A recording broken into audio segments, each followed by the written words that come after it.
அப்பா role model நான் உங்களுக்கு சொன்னேன். சாதாரணமா நான் சொல்லல.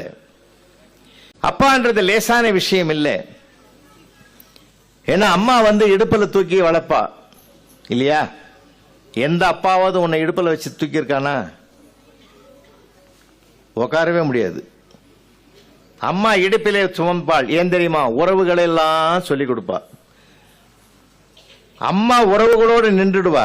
அப்பா என்ன பண்ணுவார் தெரியுமா? சர்ன்னு தூக்கி அந்த தோள் மேல வச்சு, நான் பார்க்காத உலகத்தை நீயாவது பாரடான்னு உன்னை தோல்ல உயர்த்துறது அப்பா. அவர் எப்படி ரோல் மாடல்? அவர் கேட்கிறாரு, கண்டக்டர் 2 டிக்கெட் கொடுங்க. கண்டக்டர் அந்த பையனை உத்து பார்க்கிறாரு. சின்ன பையனா இருக்கிறான், அவனுக்கு போய் அரை டிக்கெட் போதுமே. அப்பா சொன்னார், இல்ல சார் அவனுக்கு 8 வயசு ஆகுது, ஃபுல் டிக்கெட் கொடுங்க. கண்டக்டர் சொல்றாரு, பார்த்தா அப்படி தெரியலையே சார். பரவாயில்ல சார், நீங்க வாங்கிக்க சார், அரை டிக்கெட்டே போதும். இல்ல சார், நீங்க ஃபுல் டிக்கெட்டே கொடுத்துருங்க.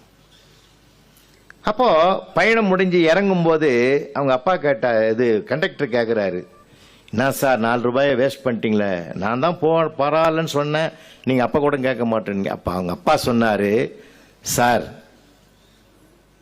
எனக்கும் என் பையனுக்கு 8 வயசுன்னு தெரியும், என் பையனுக்கும் அவனுக்கு 8 வயசுன்னு தெரியும். நான் 8 வயசு இல்ல அப்படின்னு சொல்லி ஒரு வார்த்தையை சொல்லி ஒரு 4 ரூபாய்க்காக ஒரு பொய் சொன்னா, அப்பா பொய் சொல்லுறார், நாம சொல்லலாம்ன்ற எண்ணம் அவனுக்கு வந்துடும் சார், அதனால நான் அவனை கெடுக்க விரும்பல. அப்ப அப்பா ரோல் மாடல்.